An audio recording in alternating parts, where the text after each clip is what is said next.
안녕하세요. 오늘도 사연 살롱을 찾아주셔서 감사합니다. 얼마 전 아들을 장가보낸 엄마예요. 한때 아들의 가슴에 씻을 수 없는 상처를 입혔던 저에게는 이번 아들의 결혼식이 남다른 의미로 다가왔습니다. 과거에 제가 벌였던 과오와 그로 인해 맺어진 인연 때문이었죠. 부모라면 누구나 내 자식만큼은 나보다 나은 삶을 살길 바랄 겁니다. 저 역시 그랬으니까요. 하지만 세상 일이 어디 내 마음대로만 되나요? 그래서 본의 아니게 어미로서 하지 말아야 할 짓을 하고 말았네요. 지금으로부터 15년 전, 저는 남편의 외도로 힘든 시간을 보내야 했어요. 더욱이 용서할 수 없었던 건 남편의 외도 상대가 다름 아닌 제 고향 친구라는 거였어요. 고등학교를 졸업하고 함께 서울의 상경에 동고동락해온 친구는 제게 있어 친자매보다 가까운 사이였고 누구보다 속 얘기를 많이 나눈 친구예요. 그래서 배신감은 이루 말할 수 없었죠. 썩은 가지 잘라내듯 쳐낼 수 있는 대상이 아니라는 게 가장 큰 문제였어요. 함께 해온 시간이 길었던 만큼 제 기억 속엔 친구와의 추억이 가득했거든요. 그러니 기억이 살아있는 한 영원히 고통스러울 수밖에요. 남편이요? 남편한테는 그다지 미련이 없었어요.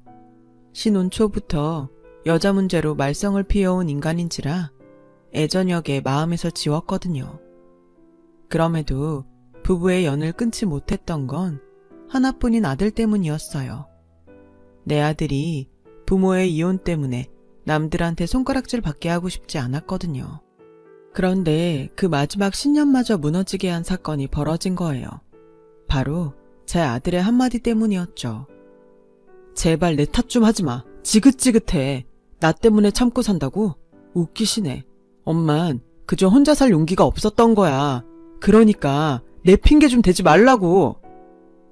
그 말을 듣는 순간 저는 망치로 머리를 세게 얻어맞은 것처럼 정신이 멍했어요. 지도 남자라고 아빠 편을 드는 꼴을 보니 억장이 무너지더라고요. 애비고 자식이고 꼴도 보기 싫었어요. 이 인간들과 더는 한 공간에 머물기 싫을 정도로요. 그래서 결심을 하게 된 거예요. 집을 나오기로요. 저리 싫으면 중이 나와야지 어쩌겠어요. 어디 나 없이 니들끼리 잘 살아봐라 하는 심정이었죠.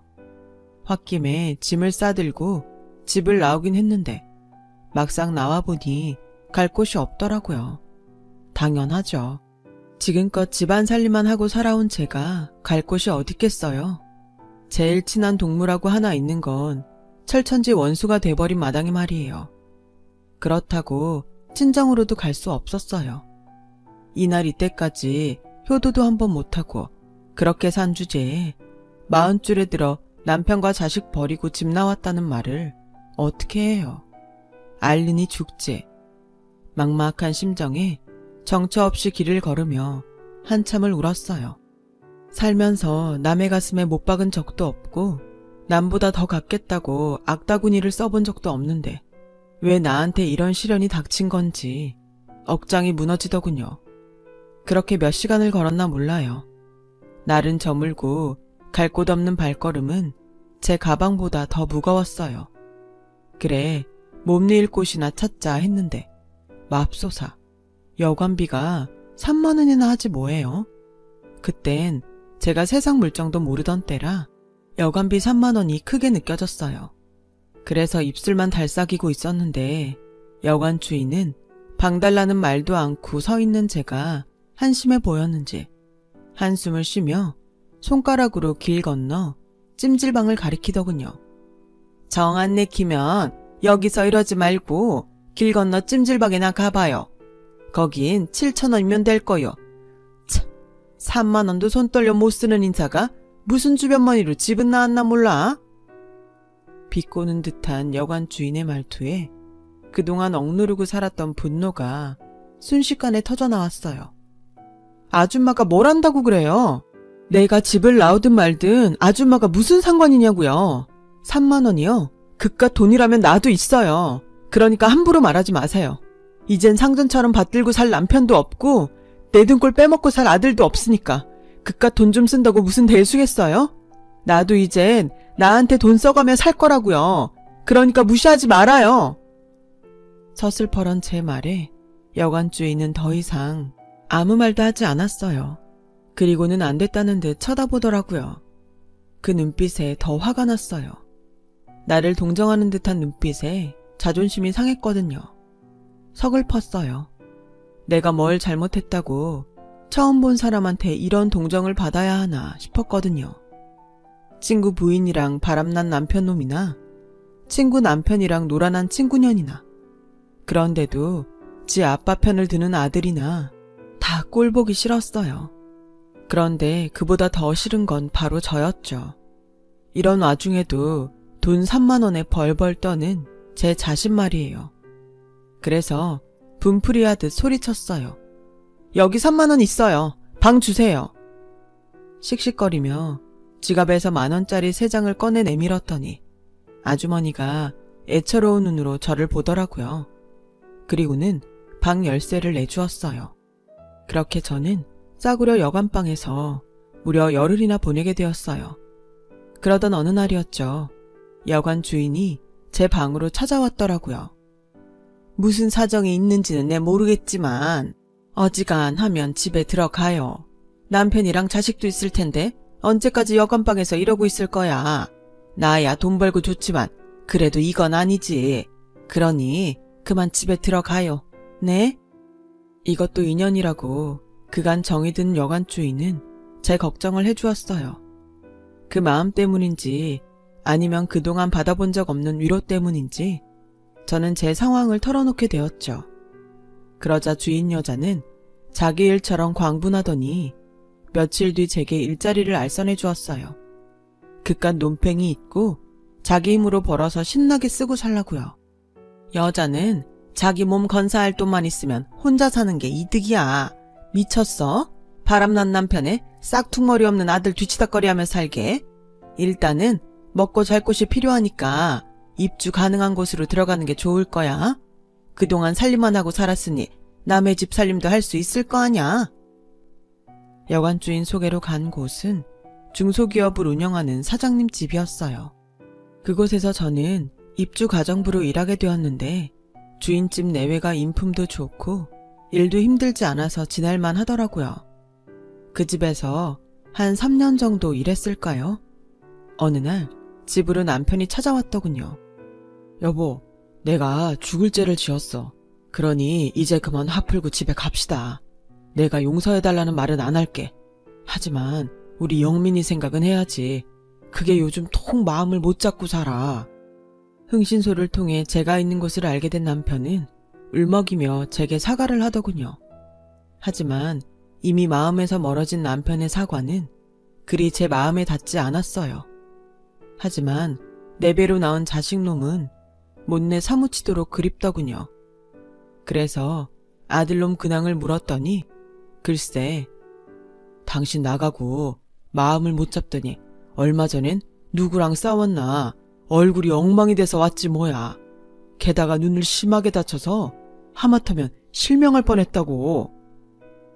그 말에 정신이 번쩍 들었어요. 그래서 그 길로 남편과 함께 집으로 달려가 3년 만에 아들을 만났어요. 그 사이 키는 삐쭉 커서는 제대로 먹지도 못했는지 피부는 거칠하고 삐쩍 골았더라고요. 그 모습을 보니 얼마나 가슴이 미어지던지 그간 야속했던 마음은 눈 녹듯 사그라져 버렸고 이게 모두 내 탓인 것만 같아 눈물이 멈추지 않았어요. 그래서 그 길로 주인집 사모님한테 그만두겠다고 했어요. 아들 때문에라도 내가 집에 들어가야 할 것 같다고요. 처음엔 월급을 인상해달라고 이러는 줄 알았던 사모님은 얼마를 올려주면 되겠냐고 묻더군요. 사모님, 설마 제가 자식 새끼 팔아서 돈을 올려받겠다고 이러겠어요? 같은 자식 키우는 입장끼리 어쩜 그런 생각을 하세요. 3년 넘게 저를 봐오셨으면서 저를 그렇게 모르세요? 정말 서운해요, 사모님. 제가 울먹이며 한 소리 했더니 사모님은 너무 미안해하시며 사과하셨어요. 그리고는 의외의 제안을 하더라고요. 네? 파출로 나와달라고요? 어차피 돈은 벌어야 하잖아요. 그럴 거면 딴 데 가서 벌 생각 말고 우리 집에 파출로 오면 되잖아요.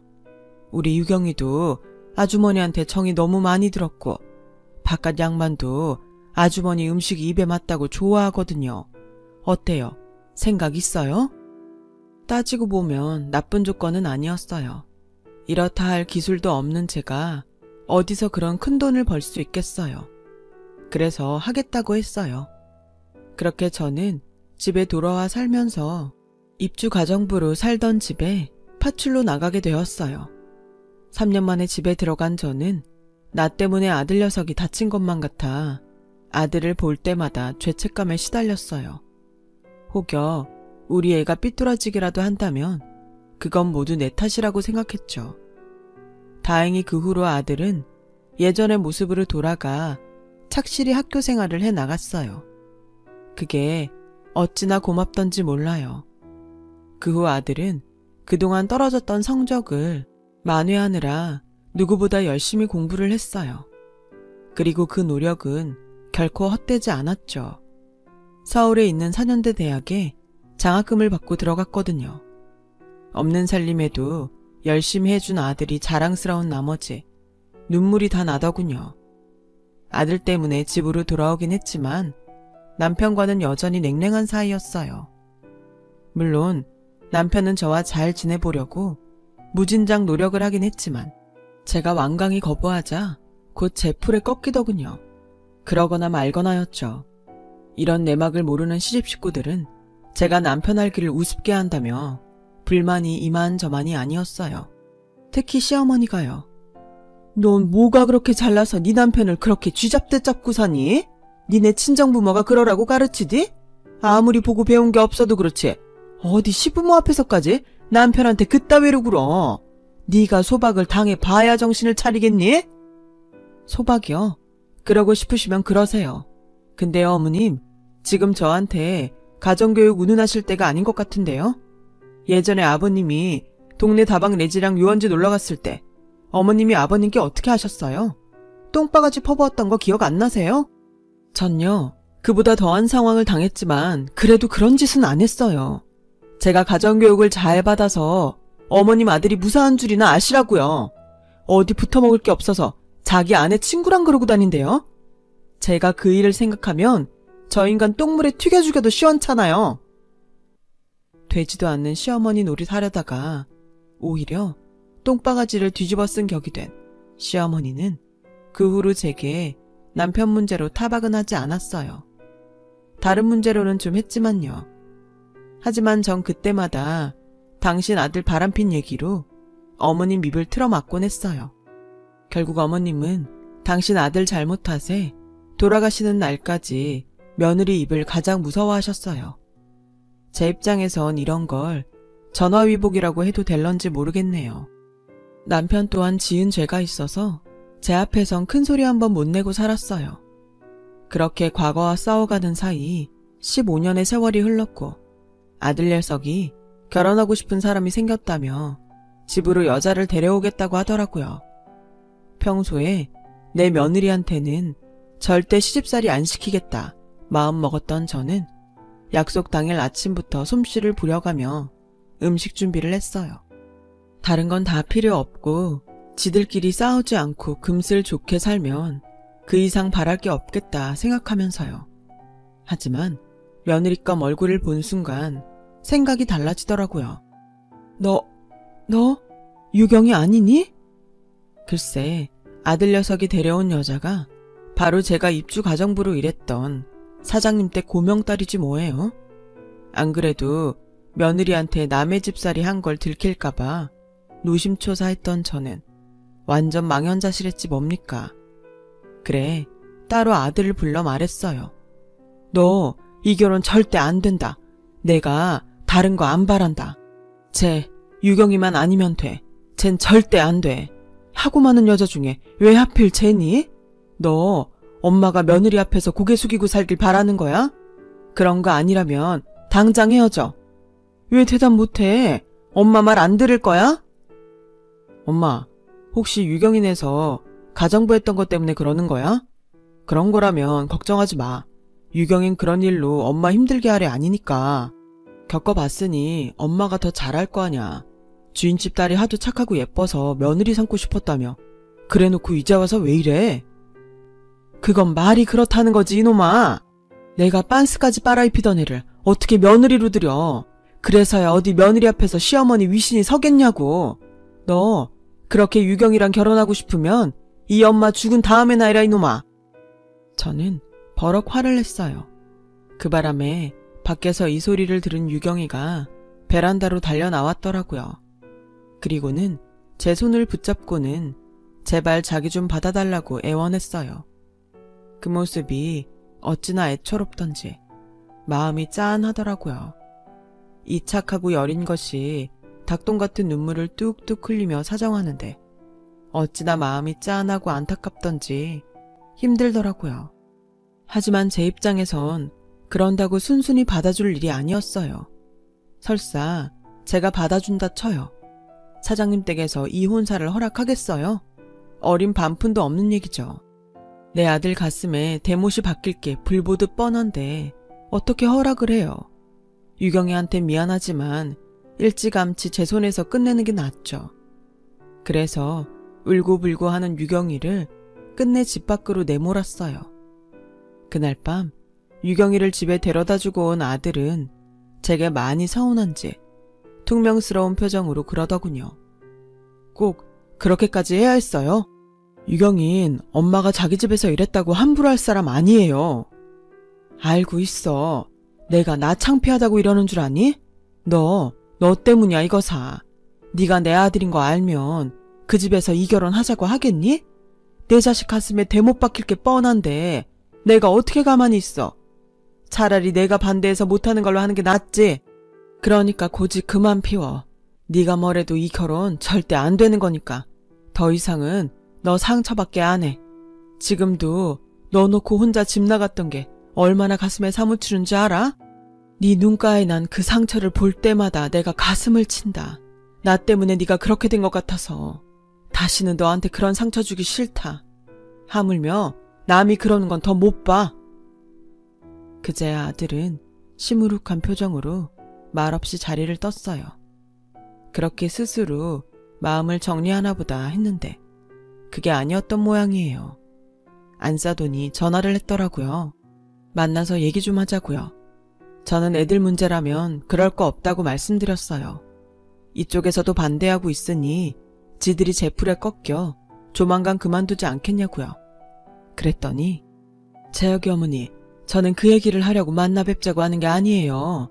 자세한 얘기는 직접 만나서 드릴게요.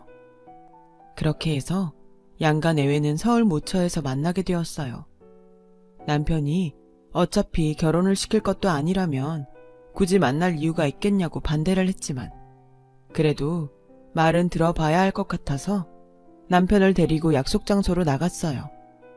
그 집 일을 그만둔 지 7년이 넘었지만 소탈한 모습이 예전 그대로였어요. 안싸도는 저를 보자마자 달려와 두 손을 꼭 잡고는 그간 어떻게 지냈냐며 안부부터 물어왔어요. 그 덕분에 어색할 줄 알았던 분위기는 다행히 부드럽게 흘렀어요. 몇 마디 나누다 보니 오랜만에 만난 친구처럼 그렇게 편할 수가 없었어요. 전에 유경인에서 일을 할 때에도 안싸도는 부리는 사람 대하듯 하지 않고 마치 동네 언니처럼 친근하게 대해주었거든요. 그렇게 가벼운 일상 인사를 주고받으며 분위기는 부드럽게 흘렀어요. 그러다 본격적으로 오늘 이 자리를 마련한 이유가 나오기 시작하면서 분위기가 무거워졌어요. 시작은 바깥사돈이 열었어요. 오늘 이 자리를 마련한 건 다름이 아니라 정훈이 어머님께 감사 인사와 함께 사과를 드리기 위해서입니다. 아시는지 모르겠는데 15년 전 우리 유경이가 한동안 방문을 걸어 잠그고 방에서 안 나온 적이 있지 않았습니까? 이유를 물어도 대답도 않고요. 유경이를 통해서 며칠 전에야 그 이유를 듣고 얼마나 놀랐는지 모릅니다. 15년 전 제가 유경인에서 입주 가정부로 일한 지 반년쯤 된 때였어요.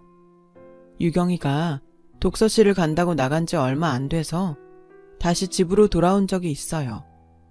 뭘 빠뜨리고 갔나 했는데 무슨 일이 있었는지 겉옷이 찢긴 채 속에 피가 묻어 있더라고요. 게다가 잔뜩 겁을 집어먹은 얼굴로 금방이라도 울음을 터뜨릴 것 같았죠. 무슨 일이 있었냐고 물어도 대답도 않고 그대로 방으로 들어가 문을 잠궜어요. 그리고 며칠 동안이나 방 안에 틀어박혀 밥도 안 먹고 바깥 출입도 하지 않았어요. 사장님 내외가 아무리 방문을 두드리고 그렇게 불러도 요지부동이었어요. 학교도 가지 않은 채 말이죠. 그런 유경이를 방에서 꺼낸 건 편지 한 통이었어요. 당시 유경이가 펜팔을 하던 친구가 보낸 편지였죠. 보내는 이름도 적히지 않은 편지 봉투에 장유경이라고만 적어보낸 편지였어요. 사장님 내외 몰래 유경이 방 앞에 가서 편지가 왔다고 했더니 잠시 뒤 방문을 빼꼼 열고는 편지만 가지고 가더군요. 그리곤 그날 밤 주방으로 내려와 제게 먹을 걸 달라고 했어요. 며칠을 굶은 터라 쌀밥보다는 죽이 좋을 것 같아서 야채를 다져 야채죽을 만들어 주었죠. 죽 한 그릇 다 먹은 유경이는 내일은 학교에 갈 테니 아침에 도시락을 싸달라고 하더라고요. 비록 제 딸은 아니지만 자식을 키우는 입장에서 그 말이 그렇게 반가울 수가 없더라고요. 그래서 다음날 도시락은 평소 유경이가 좋아하던 반찬으로 싸주었던 기억이 나요. 바깥사도는 이야기를 이어갔어요. 독서실에 가다가 불량배들을 만나 몹쓸 짓을 당할 뻔했다지 뭡니까? 그런데 마침 근처를 지나던 중학생이 유경이를 구해주었다더군요. 그게 바로 사부인 아들인 정훈입니다. 그 말을 듣는 순간 머리카락이 쭈뼛 서버렸지 뭐예요. 머릿속에 떠오르는 일이 있었거든요. 제 아들이 실명위기에 처할 정도로 다쳐서 돌아왔던 그 일이었죠. 그게 유경이를 구하려다 그랬다니 손이 부들부들 떨렸어요.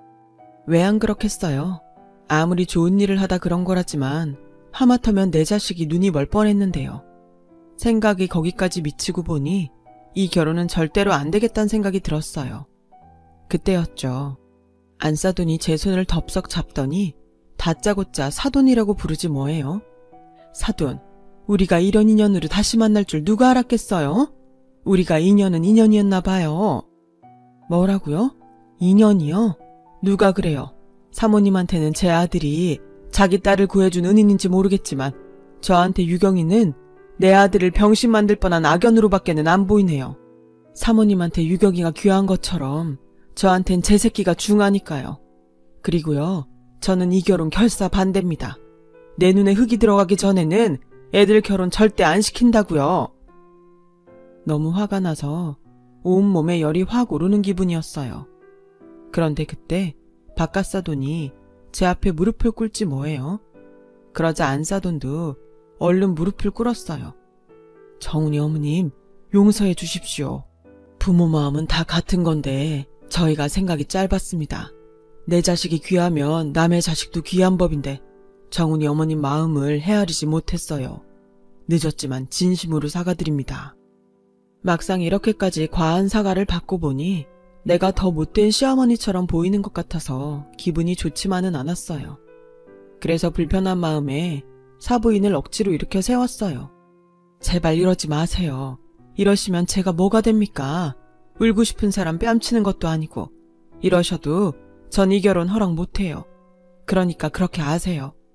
유경아, 아줌마가 미안하다. 하지만 난 널 며느리로 들이기 싫어. 네가 싫어서가 아니라 우리가 만난 상황이 불편해서 그런 거니까 너무 상처받지는 말아다오. 미안하다. 저는 그 길로 자리에서 일어나 집으로 와버렸어요. 그런데 그날 밤 제 아들이 술에 잔뜩 취해 돌아왔더라고요. 아들은 저를 보자 제 어깨를 흔들며 자긴 유경이 아니면 안 된다고 울고불고 난리를 치더라고요. 이게 하다하다 술고장으로 지 엄마한테 반항하나 싶었죠. 그래서 아들 손을 뿌리치고 안방으로 들어와 버렸어요. 그렇게 며칠이 지났을까요? 옷 정리를 하다가 아들 옷도 치워줄까 싶어 아들 방에 들어갔는데 벽장 안쪽에 종이 상자가 하나 숨겨져 있더라고요. 뭔가 싶어 꺼내봤더니 편지들이었어요. 꽤 오래전에 받았던 편지들인지 겉봉투에 찍힌 우체국 직인이 다 날아가 희미하더라고요. 그런데 그때 제 눈에 확 들어온 이름이 있었어요. 보내는 사람 란에 적힌 이름이었죠. 장유경이라고 적혀 있었거든요. 그러면 안 되는 걸 알면서도 떨리는 손으로 수십 통이나 되는 편지를 다 읽어보았어요. 그리고는 바닥에 주저앉아 대성통곡을 하며 울었죠. 편지는 15년 전 유경이가 제 아들한테 보낸 편지였어요. 당시 아들을 버리고 집을 나왔다는 죄책감에 그 또래 애들을 보면 아들 생각에 하루 종일 기분이 우울하곤 했는데 그때마다 유경이한테 제 아들 얘기를 했었거든요.